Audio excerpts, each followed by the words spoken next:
This program is brought to you by Stanford on iTunes U at Stanford University. Please visit us at itunes.stanford.edu.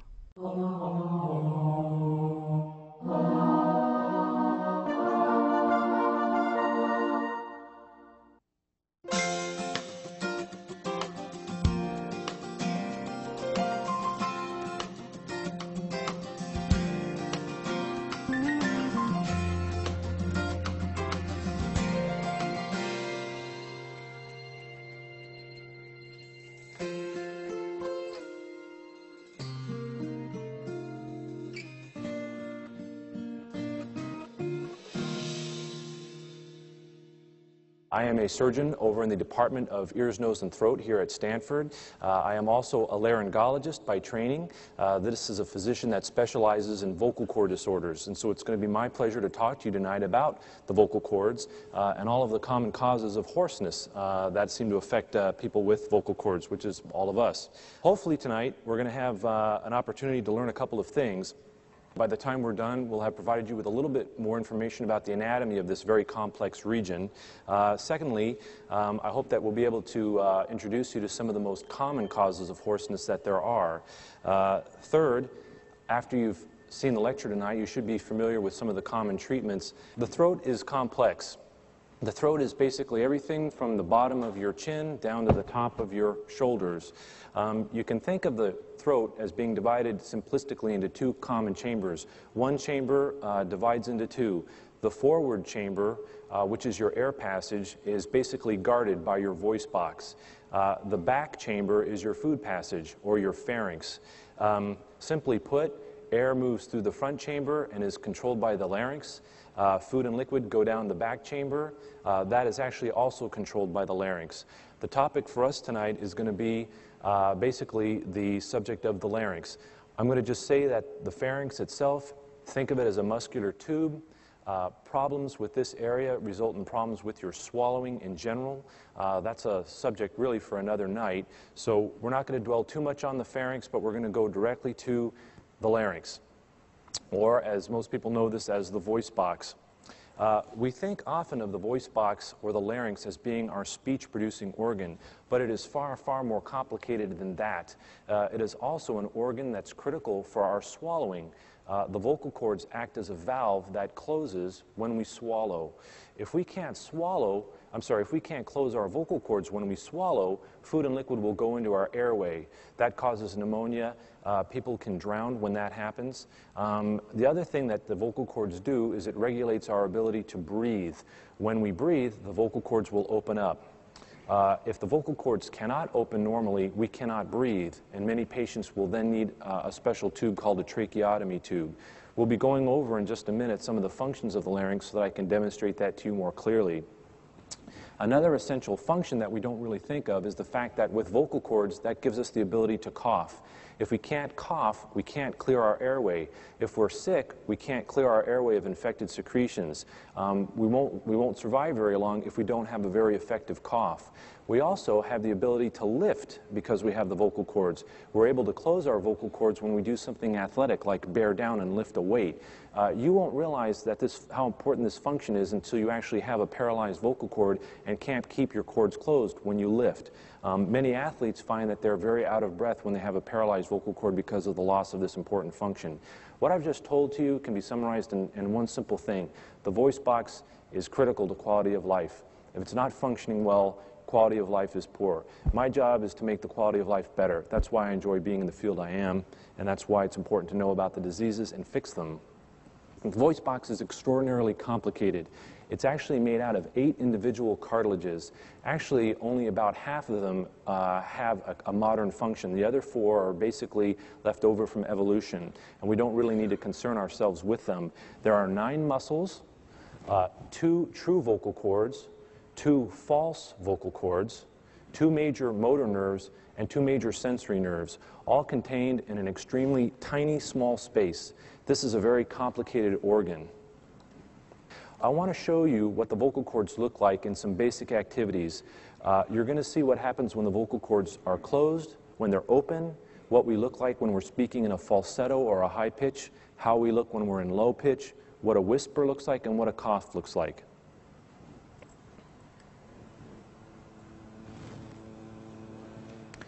This is what we look like when we're saying E.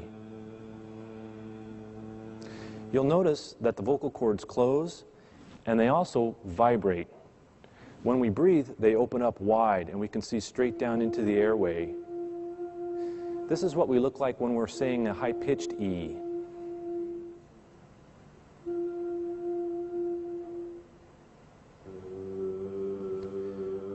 We drop our pitch and the cords shorten.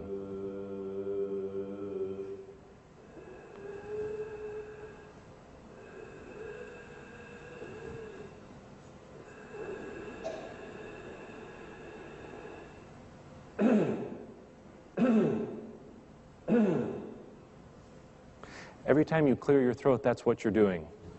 That's very traumatic to the vocal cords, so don't do that. Why do we make a science out of studying the throat? Everybody's got one, so there's a lot of business for people like me. Both benign and malignant or cancerous diseases affect the vocal cords. You meet a lot of interesting people in your field. This disease is basically a non-discriminatory issue. If you have a throat, you're susceptible to the problems that can affect the throat, regardless of age, males and females, children and adults. And all of the factors that we consider to be important to the quality of life are impacted if the vocal cords and the voice box isn't working well. This actually is an extremely old field. The field of vocal cord study was probably the very first subspecialty in medicine ever. And this is the founder, Dr. Morel Mackenzie, who was an English physician who actually founded the first hospital for throat diseases in London in about 1865. What was interesting about Dr. Mackenzie is that he performed over 900 biopsies in his office in an era when there was no anesthetic and no electrical light. So this is truly an incredible clinician. What actually propelled Dr. Mackenzie to fame in his day in Victorian England was probably this gentleman here, one of his most famous patients. This is King Frederick II of Prussia. King Frederick II was the heir to the German throne. As some of you may know from military history, around the turn of the century, Germany was an empire. When Kaiser Frederick II was in his middle age, he began to become hoarse. Dr. Mackenzie was summoned from England to examine the heir to the throne, and this is Dr. Mackenzie's original drawing from his examination of King Frederick. As you can see, he had a growth on the vocal cord. Sad to say, this turned out to be cancer. And approximately 90 days after King Frederick ascended the throne and became Kaiser of Germany, he died. In this day and age, a lesion like this would probably be considered the earliest form of laryngeal cancer, and cure rates for something like this in our modern era are probably better than 95%. But in roughly 1900, this was a death sentence and a very unpleasant way to die.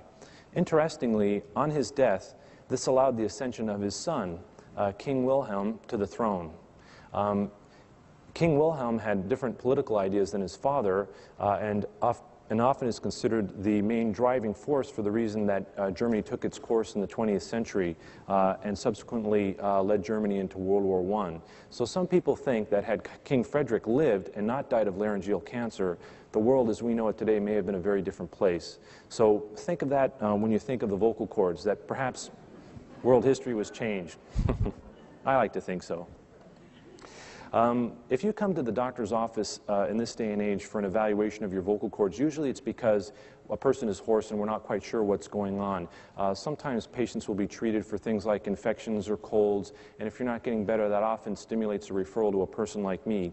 But typically when you come on into the office, people like me have specialized instruments, and we're actually looking at the vocal cords and taking some pictures of the vocal cords. The rest of the lecture tonight is going to basically be images that we're going to be looking at, and these images were taken in the clinic.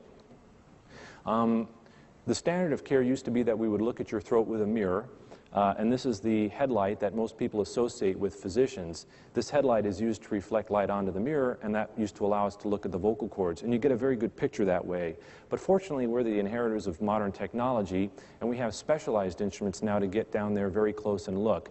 This is a typical fiber optic camera that some of you may be familiar with if you've ever had the fortune or misfortune to come into my office. This actually comes through the nose after we numb up the nose with some topical anesthetic, and we're able to look directly at the vocal cords with this long instrument. Another instrument that we use fairly widely is a rigid endoscope. This is a long metal rod, and we kind of look through the mouth. This gives us a nice picture of the vocal cords that we're able to project onto the TV screen. If we can't tell very well what's going on with a person in the office, the next step is to go to the operating room. And in the operating room, we typically are having a person asleep, and we're looking down the throat with a microscope and some very long instruments. The purpose really for going to the operating room is either to get a closer look at what's going on, to take a biopsy, to remove a growth on the vocal cords, and usually we're doing something like this with the assistance of a carbon dioxide laser. When we're in the operating room, this is the kind of view that we may be getting. This is a gentleman who came into my clinic who was quite hoarse, and we found that he had a growth on the vocal cords. You can see that when we're there in the operating room, we can get right down onto it, touch it, manipulate it, find out what's going on. This particular growth was on somewhat of a stalk and was actually folded over and hanging down onto the vocal cord, which was making him hoarse. This turned out to be a cancer of the vocal cords, and we were able to actually remove this with a laser. The view that we get through the microscope like this is really beyond par these days. It's really quite good. After we remove growths like this, they usually go to the pathologist, and we're able to tell for sure what they are. For the rest of the lecture, we're going to be looking at quite a lot of pictures, and you're going to see that they're in two modalities. In the view over here to the left of the screen, you'll notice that the V shape of the vocal cords is with the V down at the bottom of the picture. This is the orientation of the patient in the clinic. We're looking at the patient, and the front of the patient's neck is down here by the arrow. This would be the back of the patient, right side, left side. These images over here to the right are the images we get in the operating room. So things are reversed. The V is pointed up, the right side is to the right as it should be, and the left is to the left. So you'll see the images flip back and forth, but just keep in mind we're looking at the vocal cords. This also highlights a little bit of a difference between our ability to image the vocal cords. This is a gentleman who came in to see me for hoarseness. When we take a look at him in the clinic, there's really not a whole lot to see. There looks like there's a little bump coming from from his right vocal cord, as you can see over here. But when we take a look in the operating room, the picture is really quite different. He has actually a fairly large growth that involves almost the entire right half of one vocal cord, and it's extremely flat and ulcerated, and this turned out to be a carcinoma. When we don't get a very good look in the clinic or the diagnosis is in doubt, this is why it's so important to take a look in the operating room and really figure out what's going on. So what kind of problems do patients come to see us for? Well, patients may be hoarse. They may have a sense of there's a lump in the throat. The medical term for that is globus, like globule. Some patients may have difficulty with their swallowing, or the swallowing may even be painful. Sometimes if the vocal cords are not working well, the patients may be choking or aspirating. That's liquid going into the airway. There may be blood in the spit, and there actually may be pain that radiates to other sites that you might not think. Pain in the ear is typical. Let's talk about some of these afflictions that we typically see. The one that people most commonly think of is the phenomenon of acute laryngitis. Typically, we see these patients following a severe upper respiratory tract infection, a cold or a flu.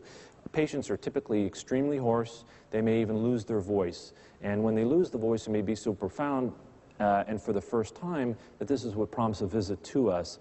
When we actually look at patients with an acute laryngitis, the vocal cords themselves are actually quite red and they're quite swollen. There may be thick mucus on the vocal cords. Actually, the vocal cords themselves will move quite normally. The reason why the voice is so bad is that the vocal cords themselves are so stiff and swollen that they don't vibrate anymore. Usually as the swelling goes away, the voice comes back and normalizes, but this can take a very long time. Because the vocal cords are a very difficult organ to completely rest, unlike something like a wrist that you can splint if it's injured, the vocal cords are constantly in motion when we swallow, cough, or clear our throat. So sometimes just extreme voice rest is not enough. There are other infectious processes that will afflict the vocal cords. This is a condition called papilloma. Papilloma is basically the formation of warts on the vocal cords. This patient here has a very large collection of warts on the left vocal cord. This is caused by a virus, the same viruses that causes warts at the cervix or warts on the skin. This is painless. Patients have usually no other symptoms except for the fact that they're extremely hoarse. This is actually an infectious disorder, but actually how it's transmitted from person to person, it's not clear. Whether or not it can be transmitted from one adult to another is debatable. It certainly can be transmitted from a mother who is infected with warts to a newborn baby. Patients that actually have warts of the vocal cords may be very hoarse because the bulk of the wart is actually causing the vocal cords to be held apart, and there may be a large gap between the cords because the cords can't touch anymore. Sometimes these lesions are isolated to one cord, and sometimes they're very diffuse. The treatment is almost always surgical removal, and usually with a laser.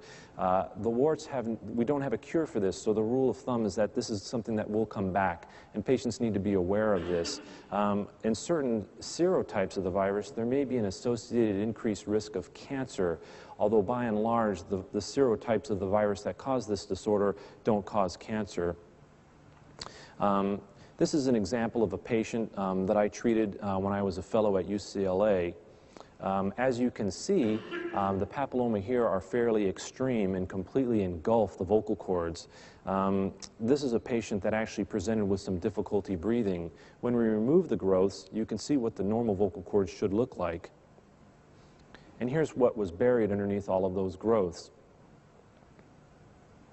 If the growths are actually left unchecked and allowed to get very large, people actually can have trouble with their breathing. This is particularly a problem in children because the warts, or these papilloma rather, in children can grow so fast. Probably the most common disorder that people think of when they think of hoarseness are nodules. Nodules essentially are small calluses that develop on the vocal cords. They typically involve both vocal cords, and these are essentially small calluses. They develop in reaction to some kind of trauma between the vocal cords. You all, I'm sure, have heard a person who has nodules. The voice is typically somewhat husky or hoarse. Some people may have kind of a sexy quality to the voice, so it's not always bad. The hallmark of the nodules is the fact that it tends to involve both sides. Because it is a problem with the way people use their vocal cords, usually the treatment is to readjust the way a person speaks, and that's done through speech therapy, trying to teach a person not to speak in a way that causes abuse and trauma to the vocal cords at this point. Usually patients that don't get better with speech therapy will then undergo surgery. This is not a malignant condition. This is entirely benign. Another issue that sometimes comes up that can be mistaken for nodules is a cyst. A cyst can occur in the vocal cord. The actual cause is somewhat debated, but it's also thought to be due to trauma. A cyst, interestingly, is usually one-sided. Unlike nodules, which are two-sided, a cyst can actually be filled with solid debris, or it may be filled with fluid. The major problem with a cyst is that it interferes with vocal cord closure and vibration. Cysts will not go away usually with speech therapy. Usually cysts are removed surgically by making a small incision on the surface of the cord and then removing the cyst from inside the vocal cord.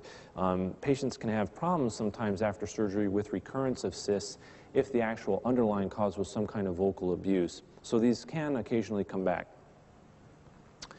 Another form of growth that afflicts the vocal cords is something called the granuloma.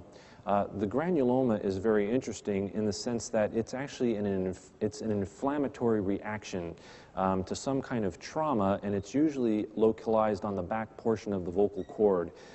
This is actually essentially like a reactive growth that usually starts from a break or a cut in the skin of the vocal cord.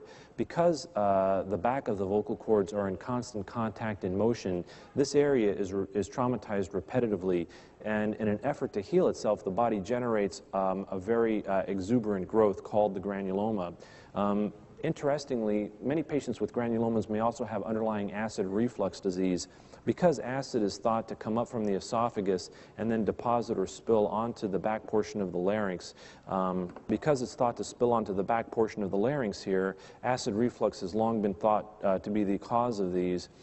Interestingly, patients will have pain when they talk, and oftentimes pain goes to the side of the ear that the lesion is on. So in this case, a person would have a right-sided ear pain. Many patients also have a sense of a lump in the throat. Usually we are trying to treat these patients by giving them antibiotics and other anti-inflammatory medications. This is the patient that you just saw on the previous slide.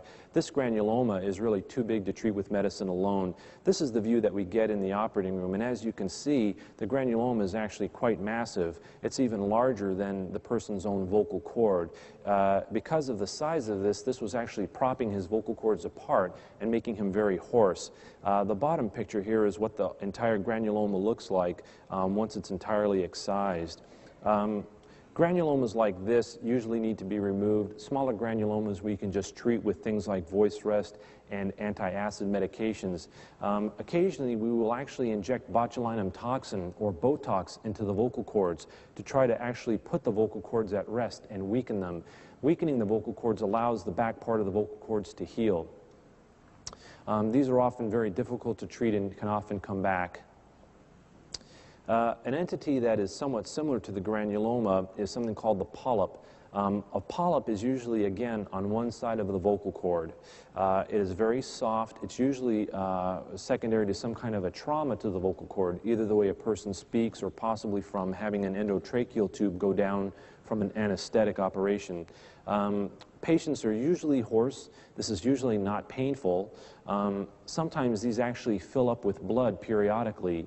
So you'll see these in patients that often enjoy the nightlife. They may be going out to a bar or to a club. They do a lot of yelling, speaking over the din, and then the next morning they wake up and they're profoundly hoarse. The reason is usually that they've actually bled into the growth itself, and the polyp has gotten very large. As the blood recedes, the polyp shrinks and their voice may get better. But usually treatment for this is actually removing the growth in its entirety.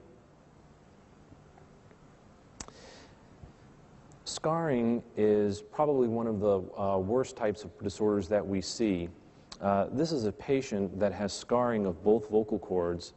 The hallmark of scarring is the fact that although the vocal cords open and close well, they don't vibrate. And because the vocal cords have lost their ability to vibrate, the vocal quality is quite profoundly hoarse. In this situation, this patient actually had an operation for nodule removal and unfortunately sustained quite a lot of damage during the procedure, which left the vocal cords very stiff and not very mobile. Unfortunately, because the vocal cords themselves are scarred, it's very difficult to rehabilitate this. Occasionally, we will go ahead and try to inject something into the vocal cords to try to restore some of this elasticity, either collagen or sometimes fat. Currently, we've also tried other things like injecting harvested skin cells back into the vocal cords in the hopes that these skin cells will then go along to secrete the collagen fibers indefinitely. But it's an extremely difficult disorder to correct. In addition to operation, people may have such trauma from instrumentation, such as an endotracheal tube passing down the vocal cords. An extremely common cause of hoarseness that many people are not aware of is the entity of paralysis of the vocal cords. It is actually possible to paralyze a vocal cord. When paralyzed, one vocal cord will move, but the other one will not be able to move. Depending on the severity of the paralysis, the vocal quality may be everything from fairly normal to profoundly hoarse. In this patient's case, as you can see, there is a very large gap between the vocal cords when the patient is trying to talk. Because of that gap, that's what causes the breathy or hoarse quality. Typically, we see this after some kind of surgical procedure, such as open heart surgery. The reason for that is that the vocal cord nerve on the left-hand side runs down into the chest, and it's often stretched or injured in the process of, say, manipulating the heart. We can also see this after procedures such as thyroid surgery. Up in the neck, the vocal cord nerves run directly behind the thyroid gland and can be pulled or stretched or even sometimes cut in the act of removing a tumor from the thyroid gland, and this will cause the vocal cord to be paralyzed. In patients that have had no surgery, it's sometimes possible to acquire an infection of the nerve, which then paralyzes the nerve and causes the vocal cord to stop moving.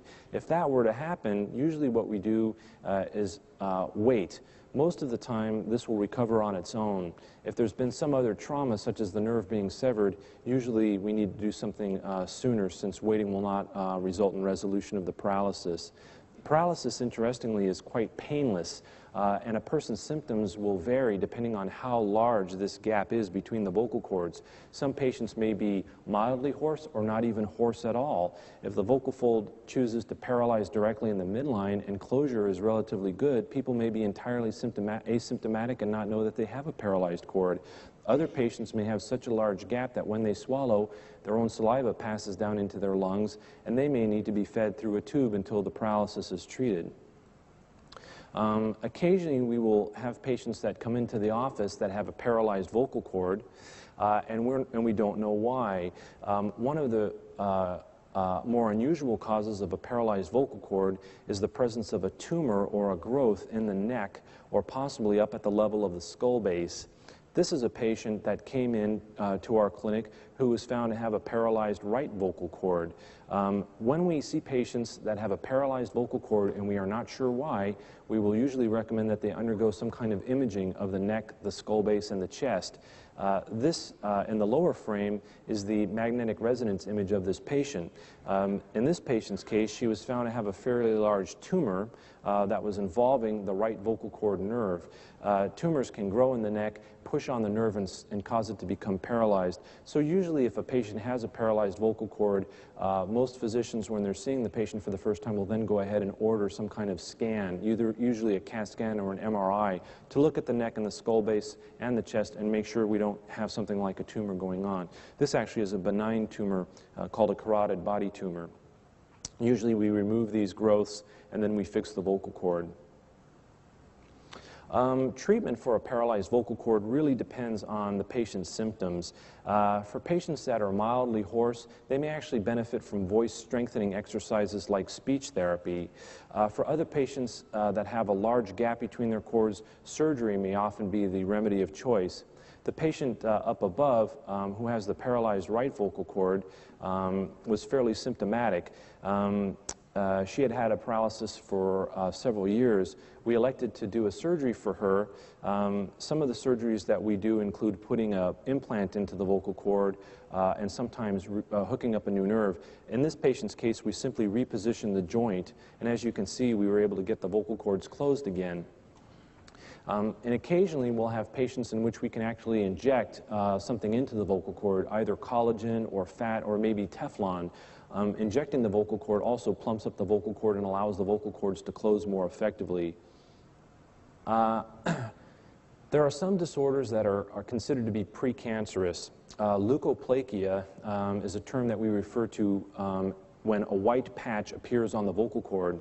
White patching on the vocal cord may be a precancerous condition called dysplasia. We typically see this in patients that are smokers.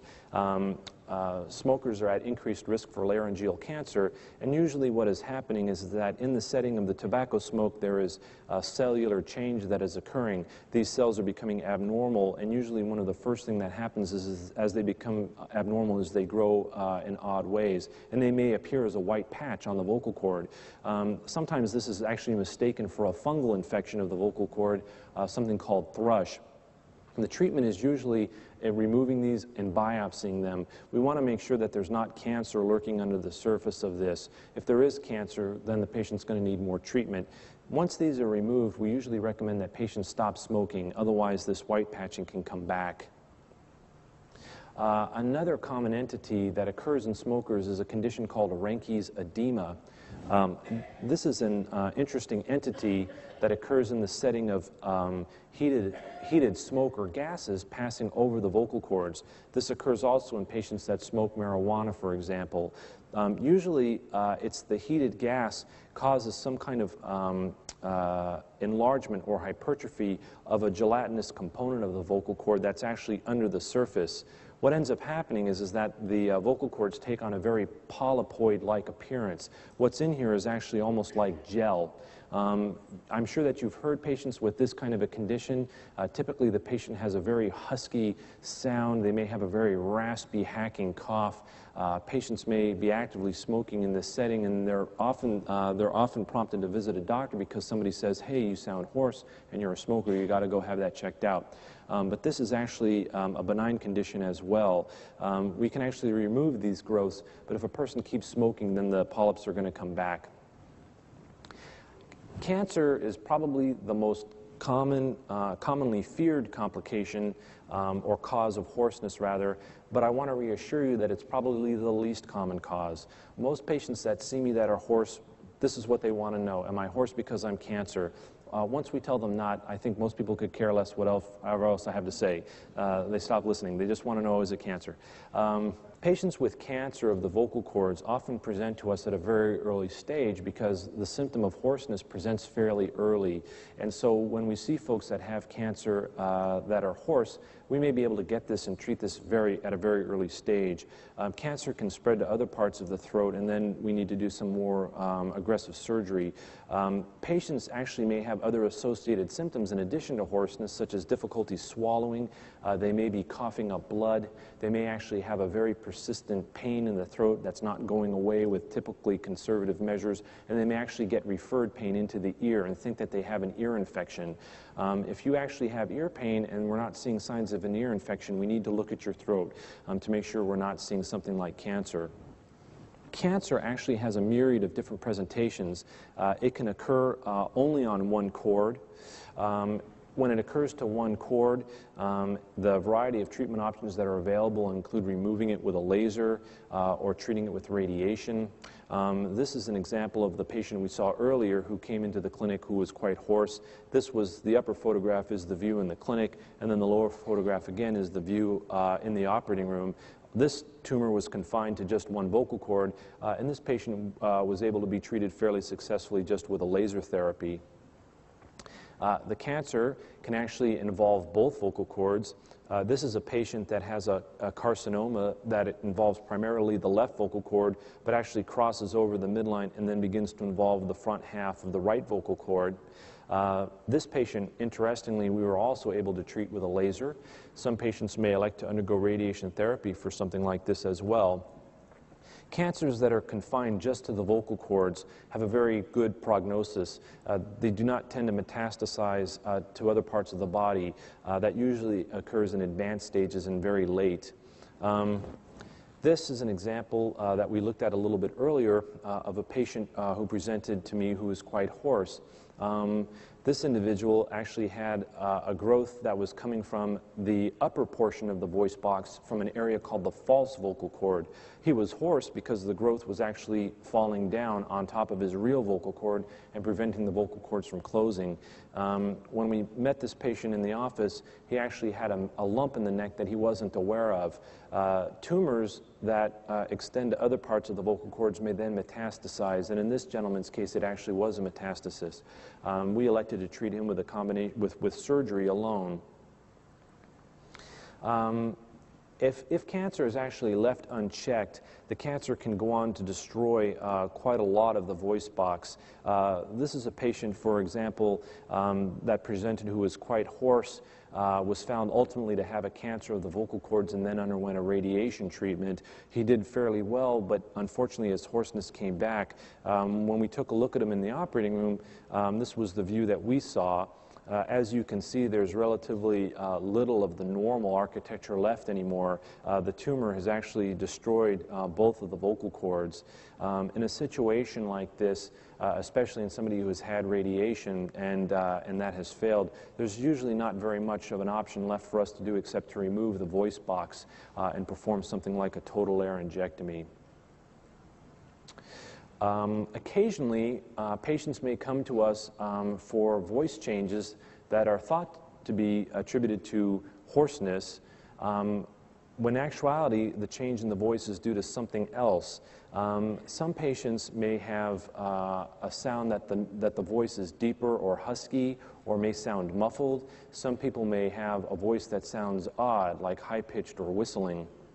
In the patient in the photograph above, the patient came to us with a change in the voice. The patient wasn't actually hoarse. What the patient actually had was a very muffled sound. When we actually looked in with the cameras to see what the problem was, the patient, as you can see here, has a fairly large growth in the back of the tongue. This actually turned out to be a type of tumor called a lymphoma. The reason why her voice changed was because the mass of the tumor was preventing her tongue from moving very well. She wasn't classically hoarse, as one would expect in somebody that has a vocal cord problem, but her voice sounded odd. In the patient below, this was another patient that was referred to us for hoarseness. Actually, she wasn't particularly hoarse so much as that she had a very high-pitched quality to the voice. When we take a look at her in the office, what we can see is that the vocal cords themselves actually look to be quite normal in appearance, but in actuality, she has a tight narrowing of her air passage directly below her vocal cords. So the airflow between the vocal cords had become quite fast and turbulent, and actually that's what was accounting for the change in her voice rather than any kind of vocal cord pathology itself. So in summary, I'd just like to say that there are actually many factors that cause people to become hoarse. Usually with a very careful exam in the office with the cameras and the imaging techniques that we have today, we're usually able to uncover the source of the problem. If it's still in doubt, then we're often going to the operating room to take a look. Cancer by far and away is the most feared cause of hoarseness, but I want to tell you that in reality it's probably the least common cause. So a fear of cancer probably should not keep you from getting a good checkup. It's unusual and it's rare that it actually turns out to be cancer. There are many other causes for hoarseness. And finally, there are a variety of treatments for patients with vocal cord problems. We addressed some of the surgical issues, but there are multiple other modalities such as voice rest, antibiotics, and just good time. And these will often help resolve many of the issues that we looked at tonight.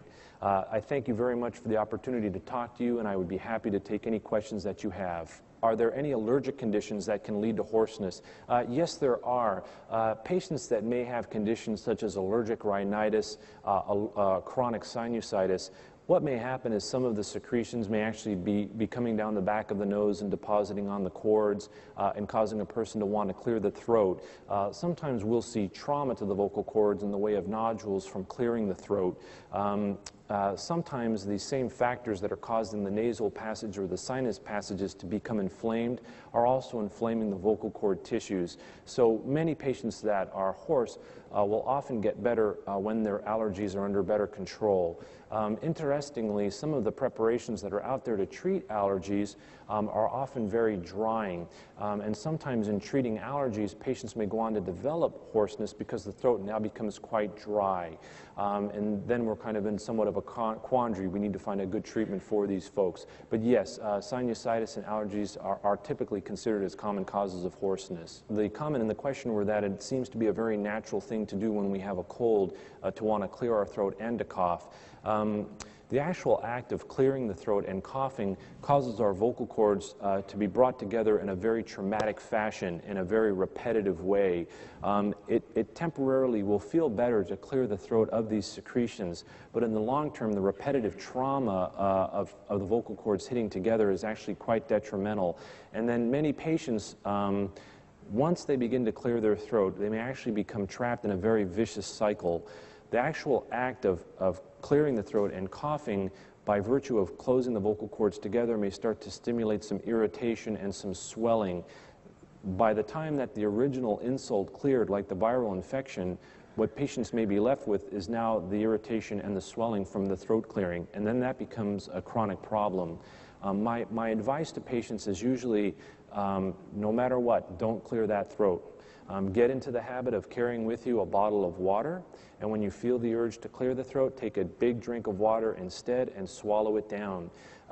Many patients that may have a cough may cough so hard that they can actually bleed into the vocal cord or actually cause a laceration or a cut on the vocal cord. In those situations, what we want to do is we want to try to stop the coughing process. Robitussin, some kind of cough syrup that has dextromethorphan in it. Sometimes some of the opiate-based cough suppressants like Hycotus we will use in an effort to try to stop the coughing. I know that the common teaching is cough out what is in the lung, but what we really want to do is we want to try to minimize that trauma to the vocal cords. So if we can, we try to have people just take a drink of water and swallow that down, try not to clear the throat. How do we confirm postnasal drip as the cause, and what do we do about it? It actually can be extremely difficult to confirm that. Typically what we do is we ask the patient, what are you feeling? What do you think? Patients are typically, or can be typically aware of something coming, draining down the back of the nose. They take a big sniff, and then they can feel something running down or something exiting the back of the nose and down into the throat, or they may be aware of a drip that occurs that is going down into the throat. Sometimes when we actually see folks in the clinic, we may be fortunate enough to actually see the drainage tracking down the back wall of the throat and down into the throat. I can tell you, though, that that actual scenario is very rare. Usually we're relying on what the patient is telling us. It's unusual that we can kind of catch that actually in the act. When we do, it's extremely obvious then what the problem is. The treatment for postnasal drip is usually to treat the underlying cause. If it's an allergic problem, we treat the allergies. If it's chronic sinusitis, we may institute something called nasal irrigation, where we're asking a patient to wash the nose out with saline. There are certain sprays, topical steroid sprays and decongestant sprays, that may actually decrease the inflammation and stop the postnasal drip. If we can get a hold of the postnasal drip, then the hoarseness will improve. The question was hoarseness in a patient that had had a prior prolonged intubation and also has a history of asthma, and the hoarseness has been present for some time since the intubation. There are several factors that could be playing a role there. Patients that have been intubated sometimes may develop a paralysis of the vocal cords, or if not a full-blown paralysis, a weakness of the vocal cords that is impairing closure. Some patients may develop an inflammatory growth in the back of the vocal cord, as we saw earlier, called a granuloma, that actually props the vocal cords apart and keeps them from achieving closure. Some patients that have asthma that take some of the medicated inhalers that are currently available to treat the asthma can actually develop a chronic laryngitis from the effects of the medication on the vocal cords themselves. There can actually be thickening of the vocal cords or deposits of this medication on the vocal cords that leads to areas of thickening, and that in turn may cause a person to have hoarseness that vacillates. Probably the way to know for sure is to simply take a look and see. Usually the physical exam will kind of clarify what the actual cause of the hoarseness is. The question is a 9-year-old granddaughter who has had a lifelong or near lifelong history of a gravelly or hoarse voice. And the question is that pathology, or could that just be her natural voice? And most certainly could be her natural voice. It very well could be. Everyone is unique. Every voice is different. The voice is actually like a thumbprint. It's that unique. Many children actually can develop a condition called screamer's nodules. Little children that run around on the playground and they're yelling and then they sound a little husky or raspy, they've developed nodules. It's a pattern of vocal abuse that little children get, and that actually may be the cause. Children also get papilloma, and they can also have cysts. So all of those are potential possibilities. Probably the most common thing that causes hoarseness in a child is likely to be nodules. And actually an exam kind of clears that up. But yes, it could be her natural voice. It could also be her natural voice. Can an enlarged thyroid on one side cause hoarseness? Anything is possible. It is possible that the mass effect of something very large in the neck could put enough pressure on a nerve to cause changes in the voice, even enough to weaken a nerve. In actuality, strange as it may sound, that's actually quite uncommon. When patients have an asymmetrically enlarged thyroid gland and they actually develop something like a paralysis of the vocal cord on that side, we really need to be suspicious for something like cancer. That is a possibility in that kind of a setting. It's actually fairly unusual to have an enlarged gland that by pressure, in terms of benign disease, that actually interferes with the function of the nerve. Another condition that actually can occur that is like that is something called a hypothyroid goiter. People that have a very low functioning thyroid can get a very enlarged gland, and they can sound hoarse because the vocal cords are getting swollen. And then when we begin to replace the thyroid, the patient with thyroid hormone, the voice quality actually can get a lot better, and then the goiter will usually stabilize in size. The question is what would happen to a person that has nodules? What happens if that goes unchecked? Actually, many patients have nodules. Many people that are out there in the public eye have nodules. Many people on TV that we recognize that have a pleasant voice to listen to or that have a unique or characteristic voice, they have nodules. Nodules aren't necessarily a bad thing. They don't degenerate into cancer. They are not usually something that leads to something else that is bad. Certain conditions of the vocal cords, like a polyp, like a large dilated blood vessel on the vocal cord, could potentially lead to more problems later if not treated. But nodules generally are not one of those things. Many patients go their entire childhood and adult life with nodules, and it's one of the things that's helped them achieve fame or notoriety or success. The question is clearing the throat, is that habitual? And I'm sad to say, yes, it is. Unfortunately, it's one of the more recalcitrant problems that I see in the clinic. Usually there's some kind of an event, a bad cold, somebody went to sleep for some kind of an operation, and then they woke up with some throat irritation, and ever since then they've been clearing the throat. Unfortunately, what happens, again, when we clear the throat is that we close the cords together very traumatically, and that can keep an irritated area perpetually irritated. The actual term for that, or of a sense of a lump in the throat, is called globus. That has actually gone through an evolution over the past 150 years. It was originally termed globus hystericus because we would look at the throat, see nothing there, and just determine that the patient was crazy. And that may not be the case. The unfortunate problem is that when we look, we may not see very much. We certainly don't see what the patient feels. Most patients feel that there is a lump in the throat, a growth, a nodule, something irritated. And when we look, we don't see a whole lot. So what exactly is causing the sensation of the lump? It's hotly debated. It could be just that, a sensation. The nerves there are sending a signal back to the brain saying there's something in your throat, and it's a phantom signal. It could be that patients actually feel whatever amount of swelling is there, and that's what they interpreted as the lump. Trying to break a person of the habit of clearing the throat is difficult. Usually I ask people, start carrying a bottle of water with you. When you feel the urge to clear the throat, take a look at that water bottle in your hand, ask yourself why it's there, answer the question that it's there so I don't clear the throat, and take a drink of water. Some patients may benefit from biofeedback, from hypnosis, from anti-reflux medications. It's really a myriad of possibilities, but it's a very, very difficult problem to treat, and it's very, very common, and it's very irritating and debilitating to a lot of patients. Can sleep apnea affect the vocal cords? In a way. Sleep apnea can be associated with other conditions such as acid reflux disease, which in turn may affect the vocal cords.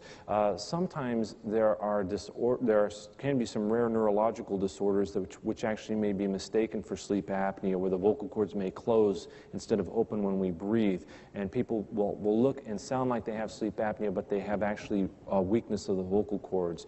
Sleep apnea itself may actually also decrease a person's ability to, it may drop the drive to want to breathe, and may keep a person from actually taking as deep a breath or opening up the vocal cords as widely. The sleep apnea per se itself may not necessarily lead directly to pathology, but is often correlated with other pathology that in turn can affect the vocal cords. Does sleeping with one's mouth open dry out the vocal cords?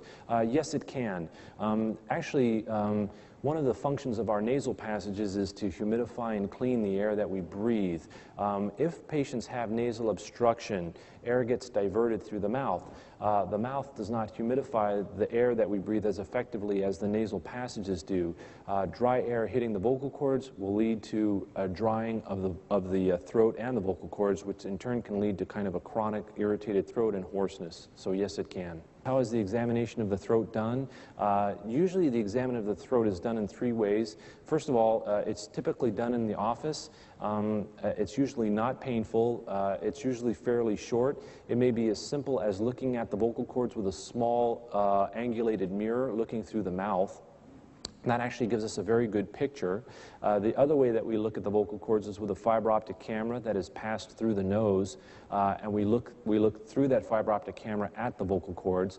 Typically, these patients will have some kind of a topical spray for the nasal cavity to numb up the nasal passage so it's a little bit more comfortable.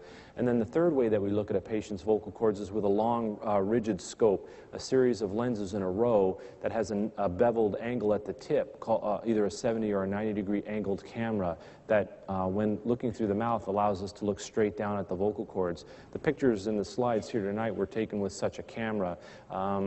That's typically how we examine the cords. If we can't get a view that way, the next step is actually to have a person go to sleep in the operating room for a few minutes and look directly at the vocal cords. It doesn't happen very often, but we have the occasional patient that may have such an extreme gag reflex or may be so squeamish or faint that they won't tolerate even these other methods of looking at the cords. So that's typically how it's done. How low down are the vocal cords? In men, it's probably men have the easiest way of localizing the vocal cords. If you feel your Adam's apple, and you go down maybe about half an inch, that puts you at about roughly the level of your vocal cords. In females who don't, females don't tend to have a prominent Adam's apple, you want to try to feel for that notch where the top of your voice box is, and go down again about a half an inch, and that will put you at roughly the level of the vocal cords. If you're talking or saying or humming and you run your finger along the front of your neck, you may be able to localize where they are, but that's almost about center of the neck. But patients, a voice box can either be very high in the neck or very, very low in the neck. It's actually quite variable. What happens to a person's vocal cords when a person hyperventilates? The vocal cords are actually in an open or abducted position. You saw in the pictures there a V-like appearance. The vocal cords are actually kept far open and very, very wide. And a person will keep those vocal cords apart and just simply breathe and pass air in between the vocal cords. That's what's happening in hyperventilation. What is the difference between the speaking voice and the singing voice, and why does it take much longer for the singing voice to come back after a cold? Boy, that is a question for a whole nother lecture. Very difficult to answer. There are different muscle groups that are in play in the vocal cords, and there's a difference between how those muscles are used when we're singing and how we are speaking. In order for us to transition smoothly among different pitch ranges and between a singing and a speaking voice depends a lot on how those muscles are used and actually how pliable and how soft the vocal cord tissues themselves are. When people are sick, the cords get stiff, and it becomes extremely difficult to make a stiff cord pass through and do these acrobatics that singers can do. When we go from a medium or a low to a high pitch or sing in falsetto, we are actually going from the transition of one muscle group to another. People refer to that as their break, as going from chest voice to head voice. It's a passing off and a handing off of muscle tension in the vocal cords. Professional singers do this seamlessly. Amateurs don't do it so seamlessly. People that are sick can't do it at all. Patients that are sick typically lose their top range.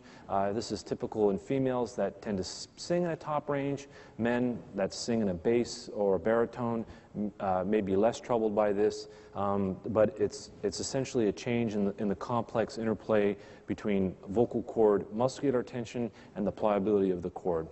Is a person that sounds very hoarse, in the morning and then sounds better as the day goes on, is she sleeping with her mouth open? I don't know. It could be.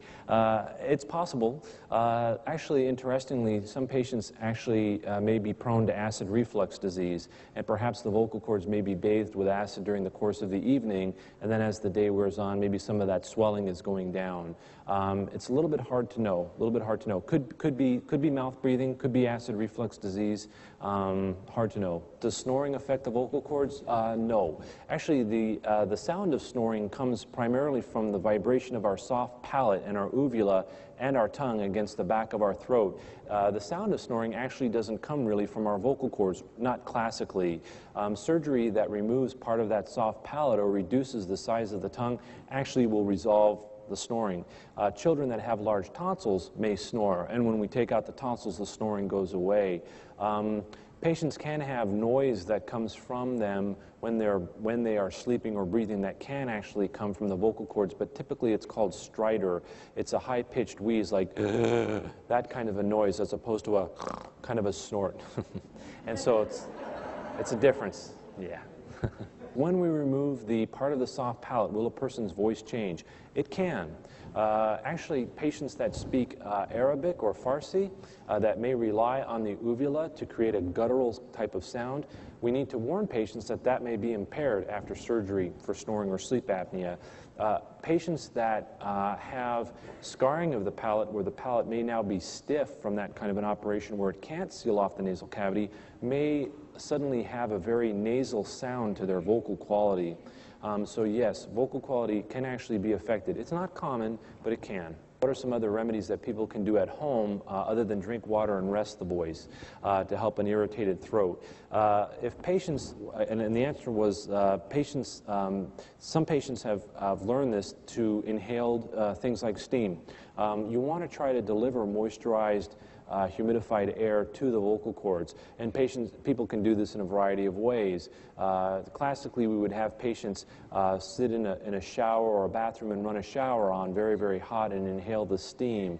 You probably have all seen pictures or caricatures of somebody sitting over a bowl full of hot water with a towel over their head and breathing this in as a tent. There actually are devices that you can purchase at a drugstore called facial saunas. This is essentially an evaporator or a humidifier type device that comes with a shallow plastic bowl. You fill this with water, put your face down into this and breathe that in. And many people find that soothing. Depending on the cause of the irritation, there are other over-the-counter things that do help. Some patients are bothered more by the thick secretions. Things like Robitussin or guaifenesin may actually thin those secretions and make people's throats feel better, not so congested. Some patients benefit from diphenhydramine, which is can come as a dissolvable strip, and one takes this by mouth, and as it dissolves, people may find this soothing. Same principle applies to why things like Ricola or Hall's cough drops may be soothing. It may coat or numb the throat a little bit and take away some of the irritation. Probably what's also very key is, again, not to clear the throat if a person can do that. That's probably what one can do. I strongly advise against dehydrating agents, allergy medicines, Sudafed, Benadryl, unless you really have symptoms where you're having a very runny nose or you're very congested in the sinuses. There's going to become a trade-off with those types of drugs. You're going to get dry. You're not only going to get dry in the nasal cavity, you're going to get dry in the throat. There's got to be a balance there. Some people may be made worse by taking some of these remedies. Interestingly, antibiotics rarely play a role in that situation. Most of these illnesses are viral in origin, and unless there's a secondary bacterial infection, antibiotics usually don't play any role. They may make us feel better that we're doing something, but they're actually really not doing very much. Is it always dryness, or could it be wetness in terms of the postnasal drip? Yes, it could be the wetness as well. Could be a discharge coming down the back of the nose and depositing onto the vocal cords. In that situation, things like Sudafed or Benadryl are probably going to help more.